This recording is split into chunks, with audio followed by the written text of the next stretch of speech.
2 weeks ago, something so unexpected, so exciting, happened that it completely changed everything. It started with my stepson walking into my room while I was changing, but it ended in a way I never saw coming. I need to share this story with you because even now, I don't know what to think. So, let me take you back to where it all started.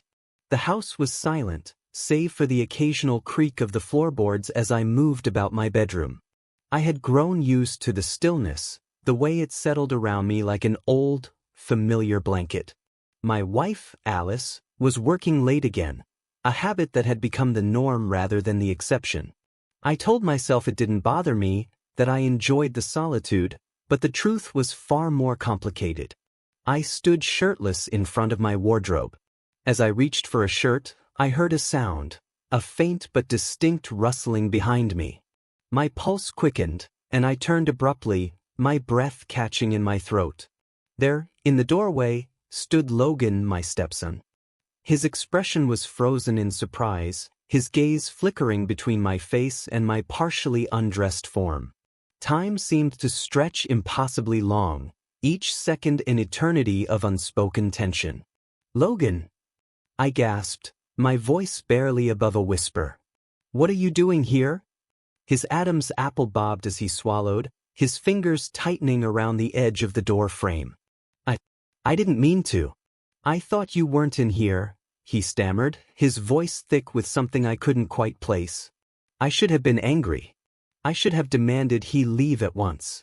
But something in his gaze held me captive, a mixture of hesitation and something deeper, something I wasn't ready to acknowledge.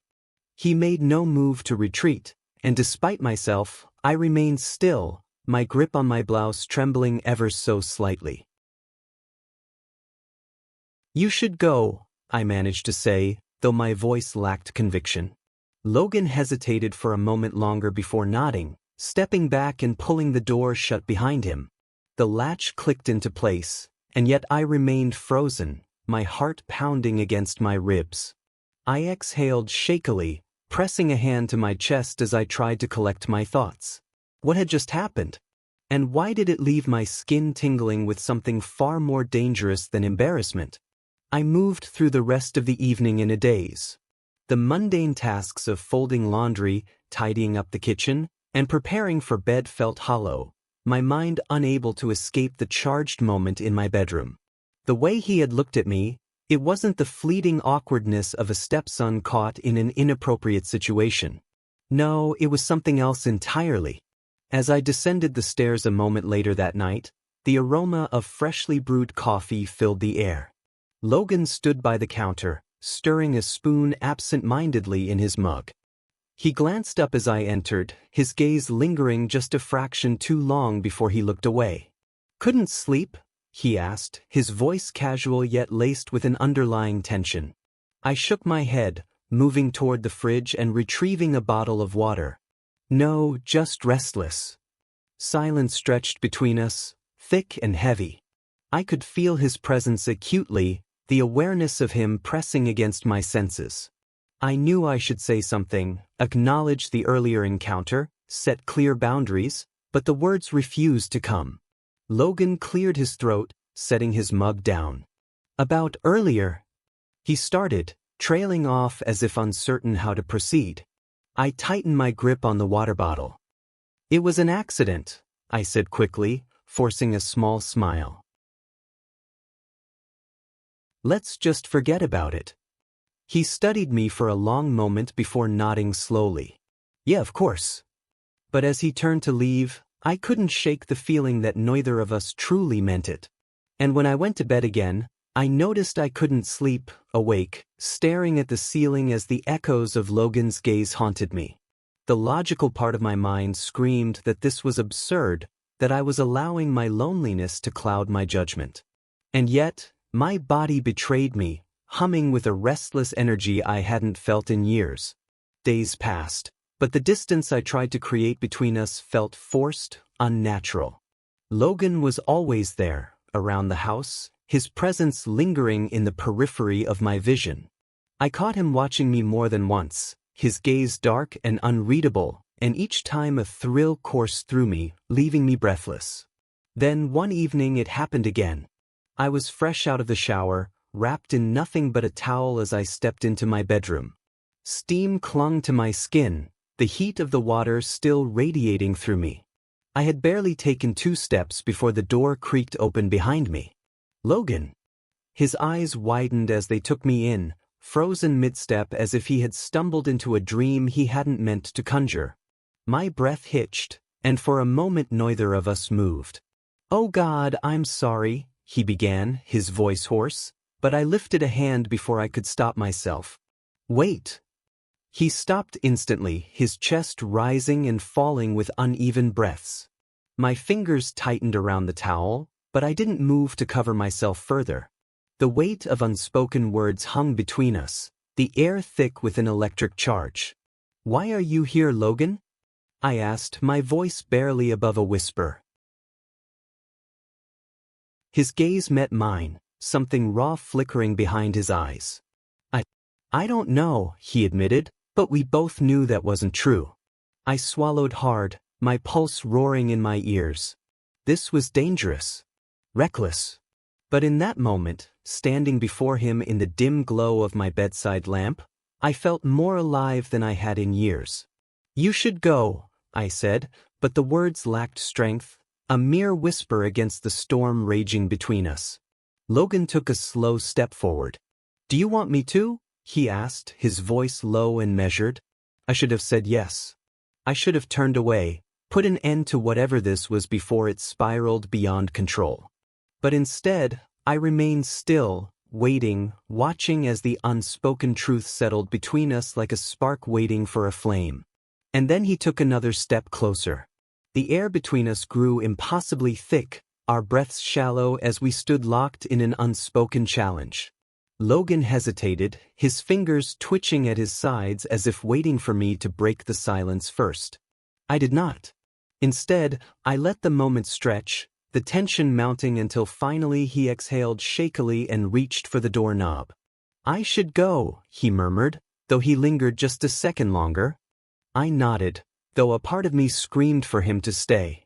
Yet still, he lingered at the doorway for a moment longer, his hands still resting on the knob. I could see the hesitation in his eyes, the same uncertainty that clawed at my own chest.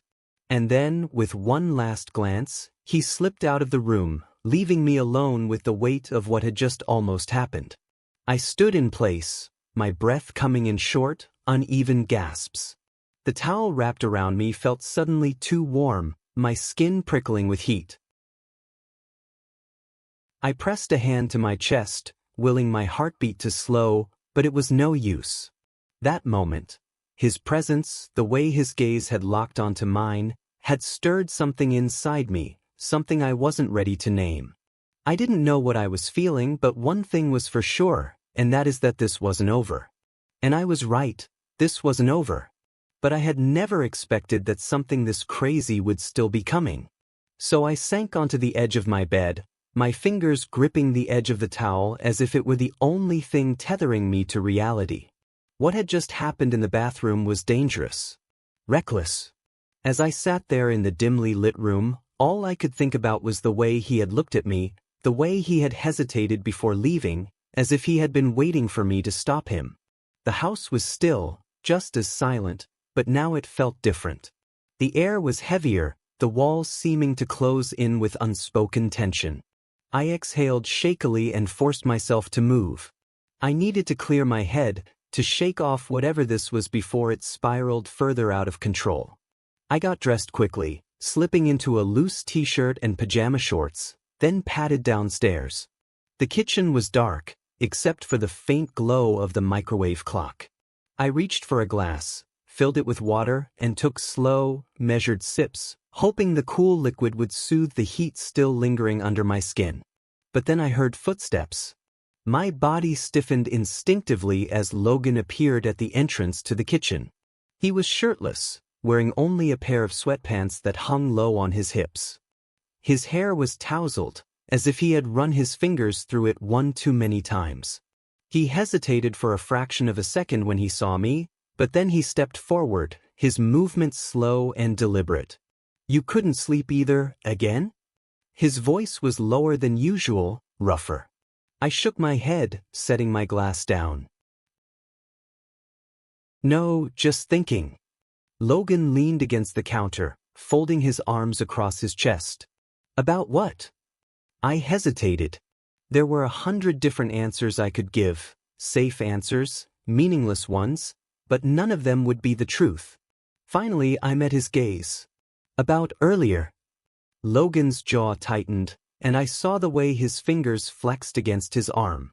He let out a slow breath, his eyes never leaving mine. Me too. The air between us thickened, stretching taut with something neither of us could bring ourselves to acknowledge. The kitchen suddenly felt too small, the distance between us too insignificant.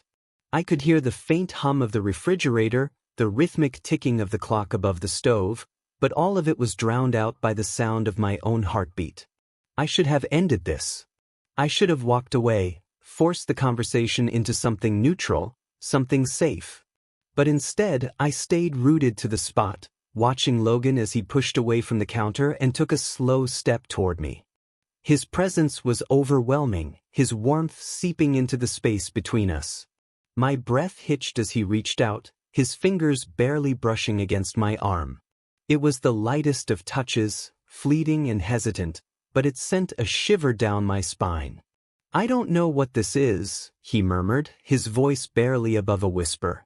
Neither did I. But I knew that the moment he touched me, something inside me shifted, something I couldn't take back. Logan's hand lingered for a second longer before he let it fall away, but he didn't step back.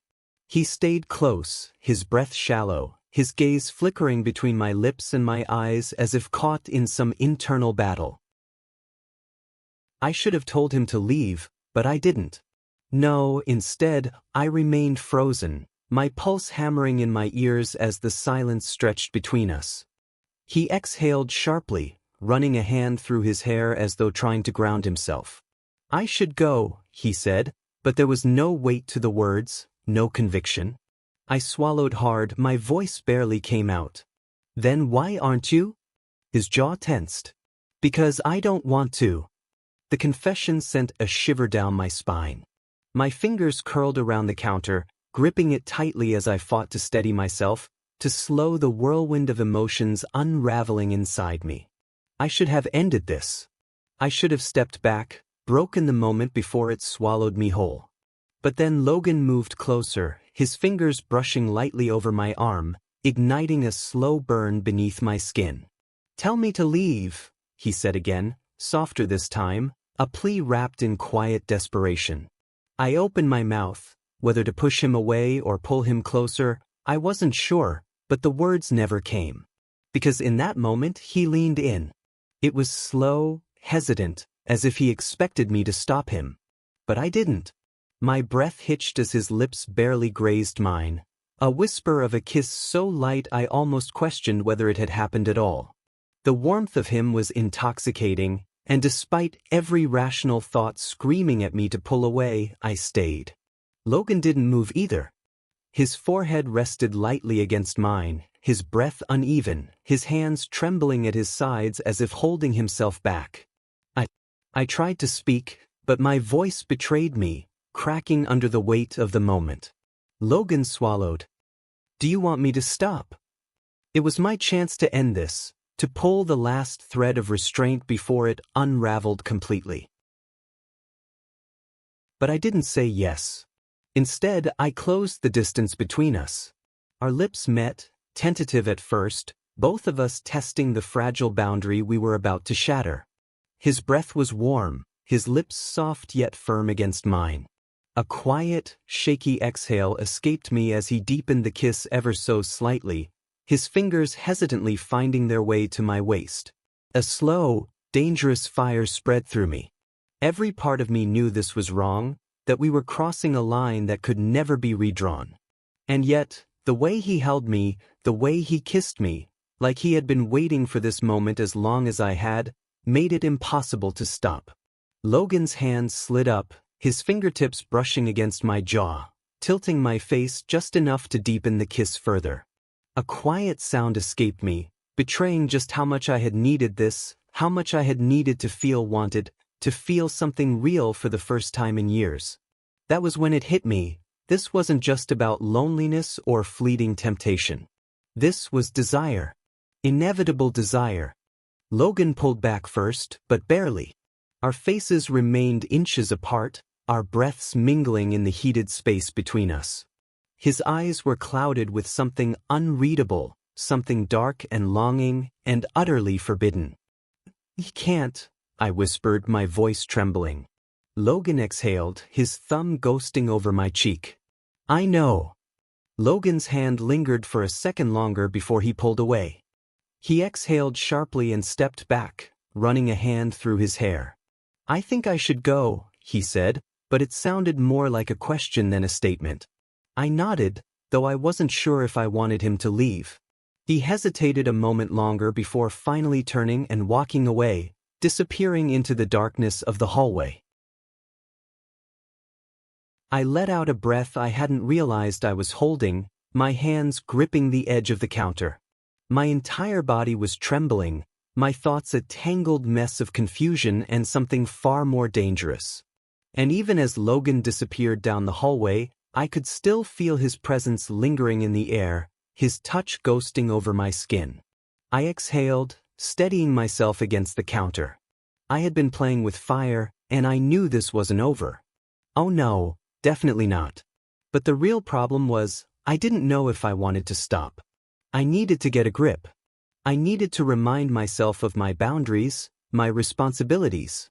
I was the adult here. I had built a life with Alice, and no matter how absent she was, no matter how distant our marriage had become, that didn't mean I could let my emotions, my body, wander down dangerous paths. But that didn't change the fact that I barely slept that night. I tossed and turned, my mind replaying every moment in the kitchen, every glance, every word, every breath between us. The more I tried to push it away, the deeper it rooted itself in my thoughts. When I finally managed to drift into sleep, my dreams were restless, filled with hazy images of Logan's eyes, the way he had looked at me like I was something he couldn't tear himself away from. As I said, I knew it wasn't over. I knew that this was only the beginning, and I was so right because the craziest part was yet to come. The next morning, I awoke feeling drained. The light streaming through my window was too bright, the sounds of birds outside too cheerful, too mocking. I forced myself out of bed and went through my morning routine on autopilot, hoping the mundane tasks of the day would clear my head. By the time I made it downstairs, Logan was already there, sitting at the kitchen table, idly stirring his coffee. His gaze lifted when I entered, and for a brief second, neither of us spoke. The tension from the night before still clung to the air, unspoken yet undeniable. "Morning," he finally said, his voice rough from sleep. "Morning," I echoed, moving to pour myself a cup of coffee. I kept my back to him for a moment longer than necessary, using the small task as an excuse to steady my nerves. As I turned back, I noticed the way his eyes followed my movements. He was studying me, as if trying to read my thoughts, as if waiting for me to say something, to acknowledge what had happened between us. But I couldn't. I slid into the chair across from him, taking a slow sip of my coffee, pretending that everything was normal. Logan exhaled, leaning back in his seat. "So, are we going to talk about it?"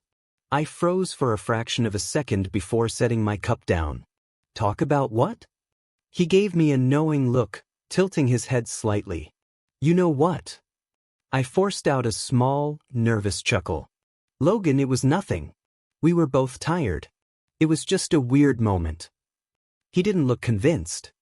His fingers tapped lightly against the table, his brows slightly furrowed. "That's not what it felt like."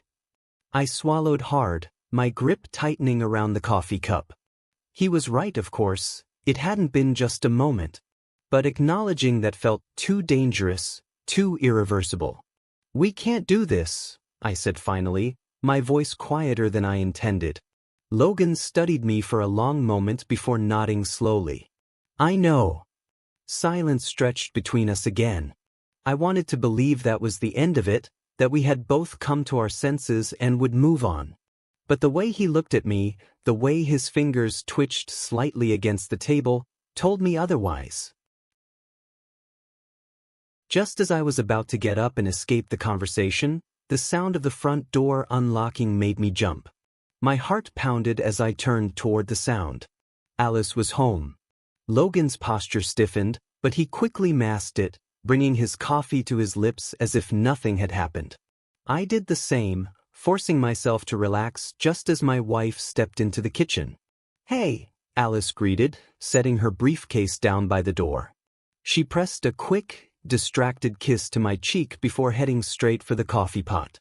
Didn't expect to be home this early, but the meeting got canceled.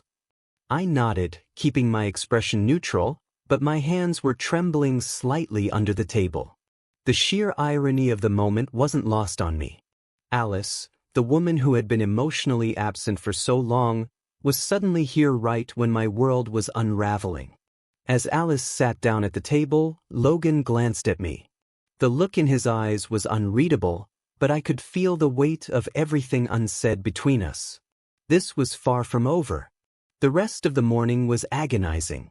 I forced myself to make small talk with Alice, nodding at the right times, pretending to care about her work updates, but my mind was elsewhere, trapped in the suffocating tension of the past 24 hours.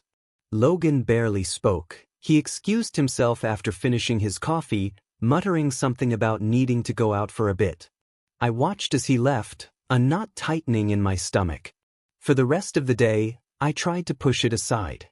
I went about my routine as if nothing had changed, as if I could just pretend my way back into normalcy.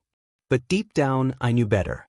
That evening, as I climbed into bed, I told myself things would be different tomorrow, that I would create distance, put an end to this dangerous game before it got worse. But deep down, a voice whispered that it was already too late. The night was long and restless. Every time I closed my eyes, I could feel the weight of Logan's gaze, the quiet intensity and the way he looked at me. I wanted to tell myself it was all in my head, that I was imagining things, but I knew better. When I finally drifted into a light sleep, it didn't last long. A faint sound outside my bedroom door made my heart jump. I lay still, listening, barely breathing. Footsteps, slow, deliberate. My pulse quickened as I turned my head toward the clock. It was nearly midnight. A part of me knew who it was before I even heard the gentle knock. I hesitated for only a moment before sliding out of bed. My bare feet met the cool hardwood floor as I crossed the room. My fingers hovered over the door knob, my breath shallow. Every rational part of me screamed to turn around, to walk away, to pretend this wasn't happening. But I didn't. I opened the door just a crack, and there he was. Logan stood in the dim hallway, his expression unreadable. He was in a simple t-shirt and sweatpants, his hair slightly tousled as if he had been lying in bed, unable to sleep. His eyes met mine, and for a long moment, neither of us spoke. Then finally he exhaled. I couldn't stop thinking about it. I gripped the edge of the door, unsure if I should close it or open it wider. My throat felt dry. "Logan, I know," he cut in, his voice low, almost pained. "I know we shouldn't, but that doesn't change anything." He took a step closer, so close I could feel the warmth radiating from his body. The air between us was thick, heavy, almost suffocating. I swallowed hard. This isn't right. "Then tell me to leave." His words hung in the air like a challenge, daring me to put an end to this before it went any further. But my lips parted and no words came out, because I didn't want him to leave. Logan must have seen it in my face, because his jaw tensed, his hand twitching at his side as if restraining himself. "Say the word," he murmured, "and I'll go." I should have said it. I should have closed the door. Instead, I stepped back just enough. Logan hesitated for only a second before stepping inside, pushing the door closed behind him with a quiet click. The room suddenly felt much smaller, the silence between us deafening. He was close now, closer than he had ever been before. "I don't know how to stop this," he admitted, his voice barely above a whisper. Neither did I. I didn't know when it had started, this pull, this unbearable tension between us. But now, standing in the dim glow of my bedside lamp, I knew one thing with certainty. We had already crossed the line. The room was still, yet the air buzzed with unspoken words. Logan reached up, his fingers grazing my arm lightly, his touch sending a shiver down my spine. I should have pulled away, but I didn't. His hand moved higher, brushing along my shoulder before stopping just beneath the curve of my jaw. I inhaled sharply, my pulse hammering in my ears. His eyes searched mine, looking for hesitation, for regret. There was none. Slowly, he leaned in, his breath warm against my skin. My eyelids fluttered, my resolve slipping further with every second that passed. And this time, nothing stopped us. His lips met mine in a slow, hesitant kiss, as if testing the fragile boundary we had just crossed. My breath caught in my throat, and for a split second, I thought I might pull away. But then Logan moved, just slightly, just enough to deepen the kiss, and all my thoughts unraveled. His hands slid up, his fingertips grazing along my jaw, tilting my face toward him. It was careful, almost reverent, but the heat beneath it was undeniable. I exhaled against his lips, my own hands shaking as they found his chest, feeling the steady rhythm of his heartbeat beneath my palms. A quiet sound escaped me, a mix of surrender and something deeper, something I couldn't name. Logan took it as permission. His arms wrapped around me, drawing me closer, his warmth seeping into my skin. My body reacted before my mind could catch up, pressing against him, absorbing the way he felt, the way he fit against me. It had been so long since someone had held me like this, with both hesitation and longing, as if I were something fragile and precious, something he was terrified of breaking but desperate to hold. I tilted my head, letting the kiss deepen, letting myself drown in it. His hands moved, hesitant, testing the limits down the curve of my back, resting lightly just above my waist. A slow, dangerous fire spread through me, igniting places I had long ignored, long forgotten. "Are you sure?" Logan murmured against my lips, his breath uneven, his hands still lingering just where they were, waiting for my answer. I should have stopped it. But I didn't, I nodded. Logan kissed me, certain and deliberate. I felt weightless, letting myself feel. His touch was slow, exploratory. Time blurred. We tangled together, breath ragged. My fingers trembled as if to confirm it was real. "This is wrong," I whispered. Logan's forehead pressed against mine. "I know," he murmured, but we didn't stop. The world outside vanished. Only the fire between us mattered, consuming us. We went further. It happened. Crazy. What would Alice think? I didn't care. Her son was all that mattered. It was amazing. After we were silent. "Are you okay?" Logan asked. "I'm fine," I said. "We should go." "This isn't right." Disappointment flickered in his eyes, but he nodded. He left, gaze searching. I couldn't give him anything. My mind raced, anticipating reality. The room felt different, heavy. His scent lingered. I felt emptiness, not shame. Sleep wouldn't come. What was I doing? Morning came too soon. Logan was in the kitchen, distant. Our eyes met, and it all rushed back. "Morning," Logan said carefully. "Morning." "We should talk," he said suddenly. "About what?"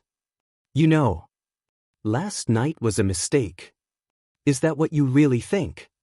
The door opened. Alice walked in. Logan stiffened. "I've got to go," he muttered, leaving. "Going somewhere?" Alice asked. "Just need some air."